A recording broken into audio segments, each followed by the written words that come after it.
and we are right back.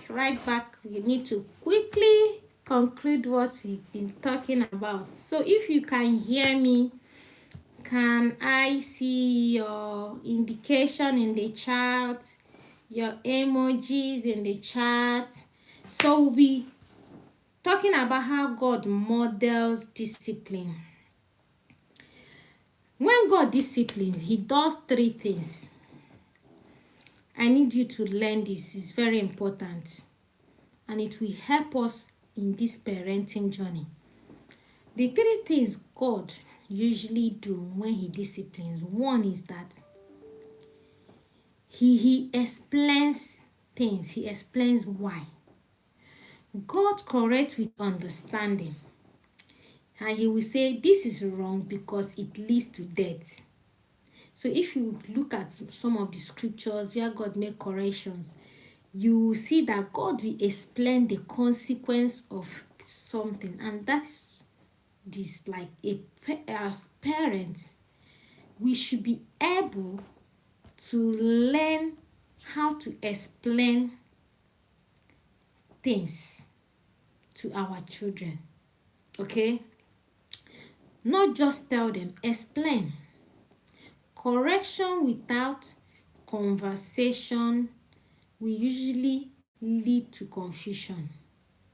So when you just dish out instruction, shout and give your correction without detailed explanation, this child may not understand what you have just said. So sometimes the barrier to our children following instruction may be because they don't understand it, which might be due to their learning styles or how ambiguous our instruction is. Sometimes we talk to children like we are talking to adults, and we forget that their logical brain develop after their emotional brain. I think from 4 years, and from that 4 years you still have to relate with them based on their level of development. But sometimes we give ambiguous instruction. We talk to them like we are talking to adults. We even use idioms. Sometimes we even make ironic statements like, put your hand in the fire now, and you're talking to a child. What do you expect for the child to logically reason? If you put your hand in the fire will burn you. It's not like that. But unfortunately, those are the things that causes problem. And we think our children are stubborn, and we are hitting them and then building up their resistant threat. So when you want to give instruction, explain why, and in terms that child will understand. Another way God disciplines, we've said the first one is he explains why. Another way is he corrects with consistency. This is more like re-emphasizing on what we have already discussed. Be consistent. Don't make a rule today and tomorrow you break it.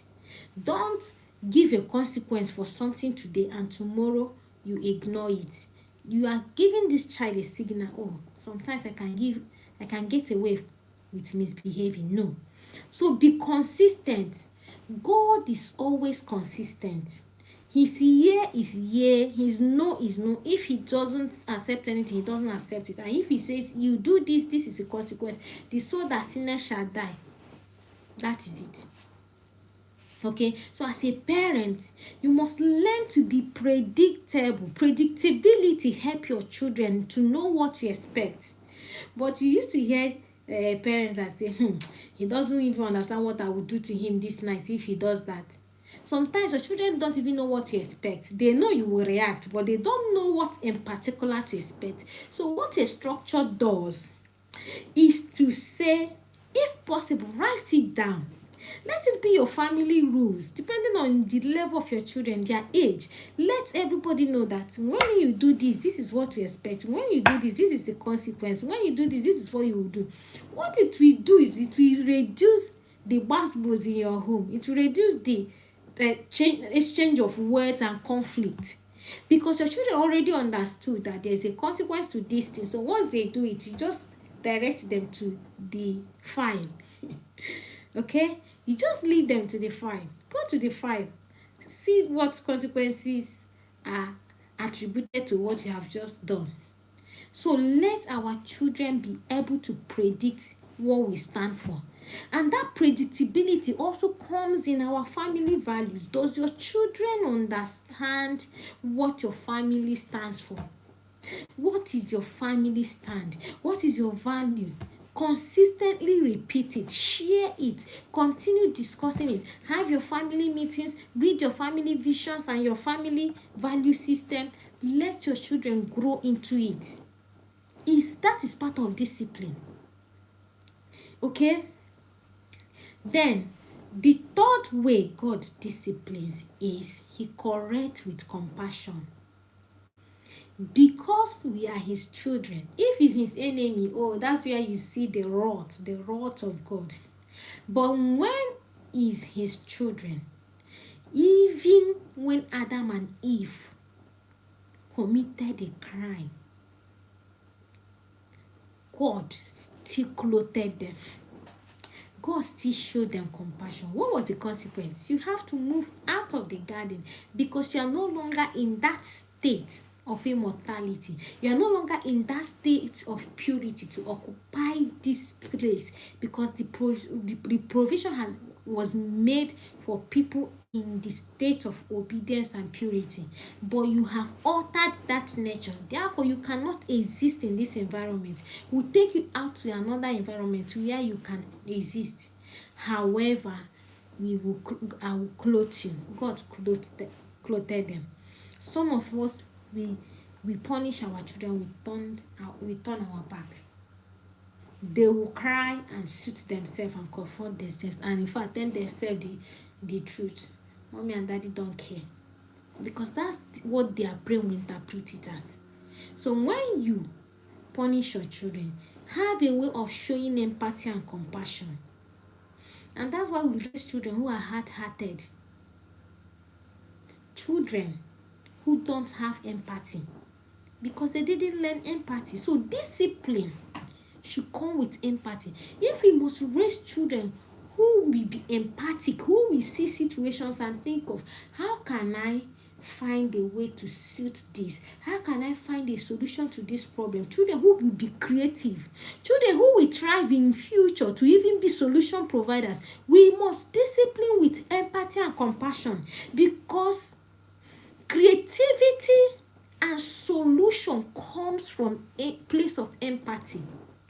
I wish you understand this. Creativity and the desire to find solution to help people comes from the point of empathy. But when we raise children who will discipline and turn our back and even beat them on top of the crime, we are raising hard-hearted children who will find people's problem. They won't bother, because it was not instilled in them, and they cannot provide solution. If you don't care about something, why will you think about a solution? And you shortchange them. So these children, we have problem of money, but they cannot think of how to solve people's problem. They didn't grow up and being shown empathy. They did not understand what empathy is. So sometimes you are seeing people who are suffering and struggling, but they don't have a way of looking for solution. Is because you took away their empathy. Why training them? Why punishing them? Why disciplining them? So if you must raise children who will be creative, who will think of how to solve people's problem, to suit people's pain, who will think of how to find answers. Thank you, Grace Fine. My sister-in-law, you are welcome to this session. You are welcome. Good to have you. Always very supportive of this assignment. God bless you. So if we must raise children who will think of, how do I solve this problem? This is what is troubling these people. This is what is troubling my classmate. This is what is troubling this community. How do I find help? How do I solve this problem? It's out of empathy. Any child that lacks empathy cannot be creative, because things around them don't bother them. They don't bother looking for answers. So you need to realize that in discipline, you are building your children. You are building much more than obedient children. See discipline beyond obedience, please. If not, you shall change your children. So, like I said, when God corrected Adam and Eve, he still showed compassion by clothing them. Okay? So correction should not strip your children of their dignity. I've said it here severally. Don't shame your children in the name of discipline. You see, you be correcting your child, you put it on your video and put it out on social media. Generations will come where your children will question you. You think you're catching cruise. You think you're having fun. I've seen parents, you are correcting a child does something, you are recording and you're putting out on social media. Who, like, for who? You can put it in your archive, in your own family archive, family photograph, family YouTube. Save it, make it private. When that child grows, for whatever purpose you want to save it, show it. Sometimes it can be a means of family fun. You will remind her when she was younger, see what she did. But putting it out there on social media, please, your child's integrity is at stake. No matter how young, as a baby, they have a level of right, human rights, integrity to be protected. So your discipline should preserve the dignity of your children, and it should be a restorative direction, something that will help them get back to their feet. Okay, so if you are here, I hope you have subscribed and I hope you have liked this video and shared it to loved ones. And then we will be concluding by our next point that says raising confident, not confused children. So we've talked about abuse, raising abused children, and how you must avoid that, right? Now we are going to talk about raising confident children. And prior to this, I've mentioned to us that some of us, the way we discipline our children, we discipline confidence out of them. We throw confidence into the air, out of the window, out of the door, in the name of discipline. So children thrive when they know what is expected of them. What happens when they cross boundaries and that their parents love them irrespective of their mistake? So what you must intentionally put in place is a structure that helps your children know what is expected of them. And like I said, it will not happen with like magic. All of us, we grew up to what we have become, and some of us are still struggling with some certain things. That's to tell you, discipline is a lifetime lesson protocol. It's not something you grab and then, yes, my child is disciplined. Some of them can grab it quickly and grow and modify it. Some will take a very long time. And that's why you need to understand the learning style of your children. How do they grab information? How do they grab discipline? How do they grab correction? So don't use a general means. But there are things that are general. That is where structure comes. Where everyone knows this is our family value. This is our family standard. This is what we accept. This is what is not accepted. So they know what to expect when they go against the family values. Does your child knows what happens when they come back late? Does your child know what happens when they finish eating and they don't clean the table? Does your child know what happens when they mess up the room and they don't clean up? Like I said, it may not happen with speed. It may not happen immediately. But with time and consistency, your child should naturally know, oh, I forgot to clean the table, I'm not going to eat this afternoon meal, and she will quickly go. You don't even have to raise your voice, and you won't breach your relationship. Everybody will blend well. The family will be united. Children will know they are loved, that all the structures is to support them and not to hurt them. That is what discipline should be. A structured curriculum that helps children know what to expect and know what is not allowed. So, let your children also know, very importantly, that even though I am correcting you, it may not be pleasant, but I still love you. Don't let your children doubt your love, no matter what. Any discipline that questions your love to your children is sowing a seed, a dangerous seed. Don't allow it to happen. When you correct your children and they cry, kindly bring them back with love and reassure them. I did this so that you know that what you did is wrong. This is why it is wrong. It will hurt you. This is the consequence. This is what will happen. However, know that I still love you. Some of us, our children will even be the one coming to, mommy, I love you, and you will turn your back and even push them away. Don't try it. Because what you are doing is that you are creating a gap in their heart. You are creating a room for an outsider to penetrate. And that's how children are pushed away from homes without families, without parents realizing it early. So when your child realizes, yes, I did something and this is wrong, and mommy and daddy still loves me, this thing is put in place for my good, they will thrive more than when they feel it is done out of rejection or hatred or bitterness. Okay, so let our children know, hey, that feel their love tank. And if you must know the love language of your children to be able to get to their heart, even in the midst of discipline, even in the midst of correction. Know the love language of your children. Feel their love to the overflow. That even when you correct them, they know mommy and daddy are not happy with what they've done. However, their love is not altered. Their love is unconditional. We still love you. They should know they are still loved, so that they don't feel loved outside more than they are loved inside. Okay, so we need to remember why we conclude that discipline teaches responsibility, emotional control, and respect.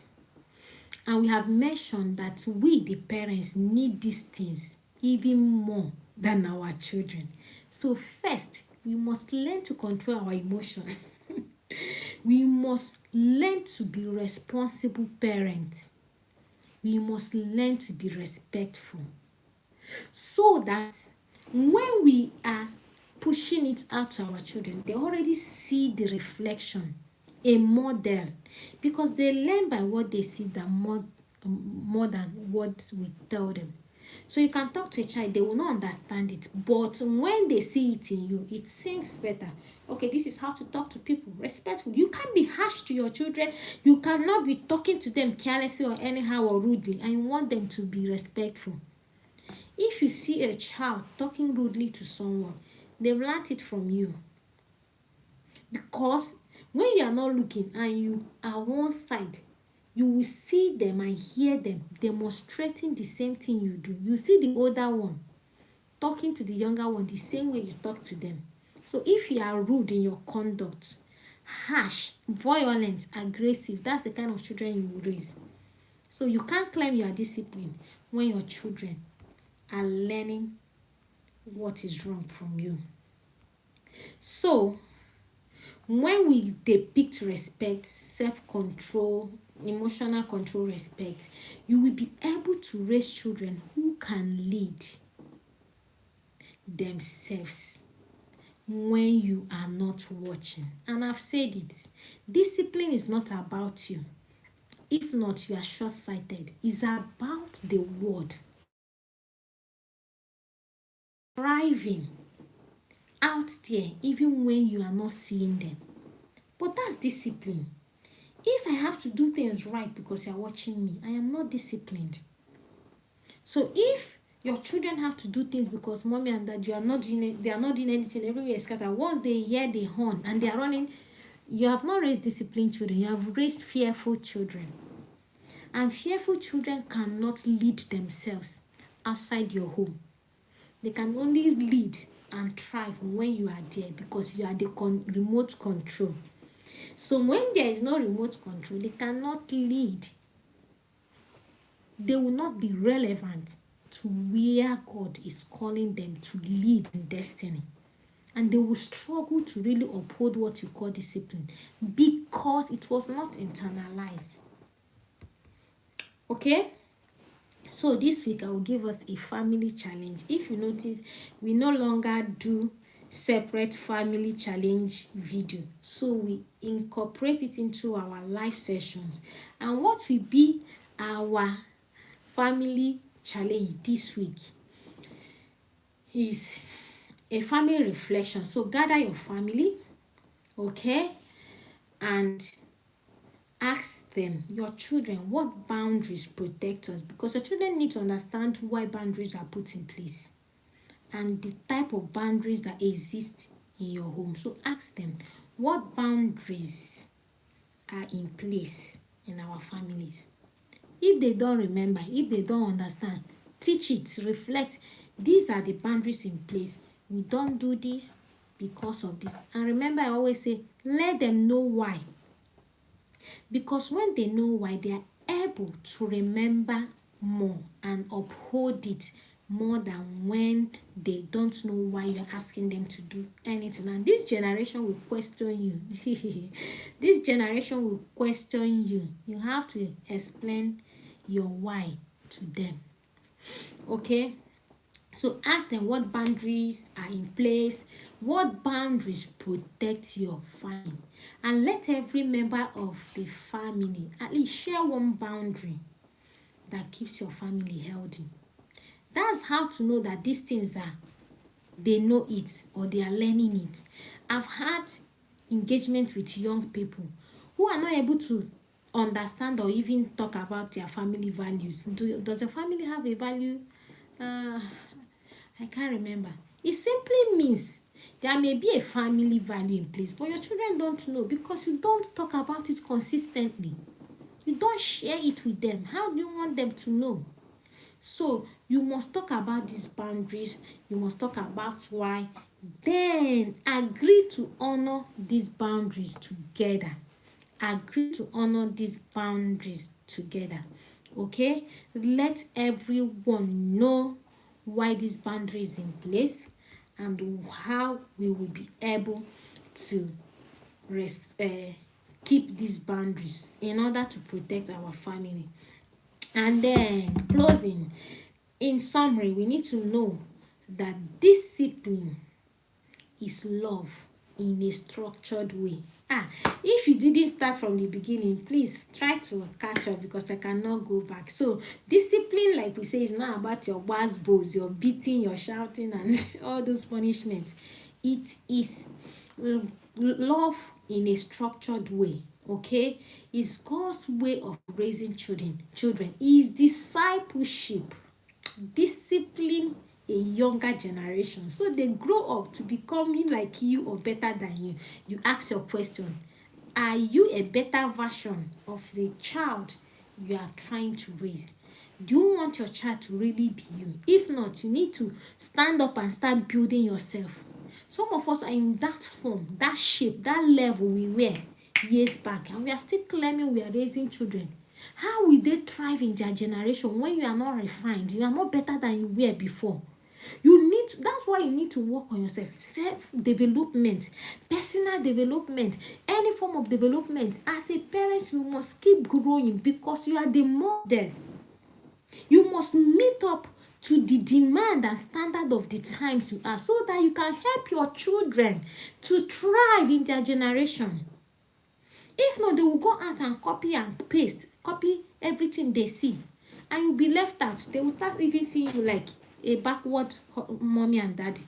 So you must update yourself, upgrade yourself spiritually, socially, career way, any form of knowledge that will support you to raise this generation of children. AI, yes. Social media, all those that is obtainable at this time, please update yourself. And when we learn to discipline God's way, we will raise children who are not just well behaved, but well built from within. Children who will thrive outside our immediate environment. Children who will rule their world. Children who will understand their position in the global market, in the global world. Children who will not be afraid of what they will turn out to be, because we have built a structure strong enough to uphold them. Okay? So, don't be afraid to correct with compassion. It's not weakness. You are building strength. You are building a creative skill in your children by showing compassion while parenting. Because in God's design, discipline doesn't destroy, it develops. So your discipline should develop your children. It should make them better. It should make them refined. Discipline frustrates your child, makes them weak, makes them depressed, makes them bitter and anger. Dear parents, please go and look again. Review that disciplinary measure. That's not the aim. That's not what you want to achieve. And that will not give you the result, because that child will not really become disciplined. They will not be better. They will become bitter children. And in fact, to fight you back, they will want to do that thing you ask them not to do, just to show you or to prove you wrong. I have those category of people. So you will see children who have been traumatized from childhood, from the family background, who have grown up. All they do all their life, let me not say all their life, all the moment I've nursed them and been around them, is to prove you wrong, is to make sure this is the policy, this is the rule. They want to prove you wrong at every time. They want to put you in a kind of position to tell you their own way is what works or better. These are traumas. You think people just turn up like that? No. These are traumatized adults, children becoming adults, and they don't need any other way. So don't raise children who will be traumatized. That is me coming to the end of this discussion on discipline that works. And if you have not subscribed or liked this video, kindly do that. As we bring this discussion to an end today, I will see us next weekend again on Saturday on my Wholesome Family series. This month we will be dissecting a lot about discipline. So don't go away, and remember to share to other families who really need this knowledge. Let's build a better family, a better home. Let's build a better structure to raise families that are empowered for the generation of children we are raising. Okay? And yes, thank you for joining me today. I really appreciate this moment of sharing this knowledge. And if you were blessed, kindly indicate and share your emojis. Unfortunately, I don't have so much time to take up questions. Just put your questions together. Next week, we'll create more time to answer questions. Thank you for everyone that joined us in these lovely sessions. Personally, I was also blessed. You know, sometimes when you think you have known something, at the point of sharing that knowledge, more insight comes, more revelation comes, and you are also learning. Personally, I am learning as I am sharing my knowledge, okay? And I am becoming better. I am not here as a finished product. I am being refined. I am growing. Every day you see me, I am growing. I am doing one course or the other while I am praying. Because some of us may think it's about prayer or it's God that raises good children. It's your responsibility to raise good children. God will help you. God will give you the insight, the revelation, the support. When it comes to spiritual realm of putting things in place, God takes charge, right? But the things that you have to put physically in place as an individual, darling, you will do the work. Parenting is about work. Oh, if as a parent you are not better, belle, sorry. Parents will parent you first. Parents will refine you. So we always say parents is all about you. So you must first be reparented so that you'll be able to parent these children God has given to us. I pray for God's grace upon us to be able to raise children after God's house, children that will stand in their generation, children who will lead, who will represent the light, children who will thrive and who will be a success. Thank you and do have a lovely evening. I'll see you next week. Remember, Saturday again. For those in UK, that will be UK GMT 4:30 p.m. And those in Africa, I can use Nigerian time. I don't know other African, Kenyans and all that. It's 5:30 Nigerian time. So keep that date with us. Let's keep thriving together. Let's build together as wholesome families. Do have a lovely night rest and see you. Bye.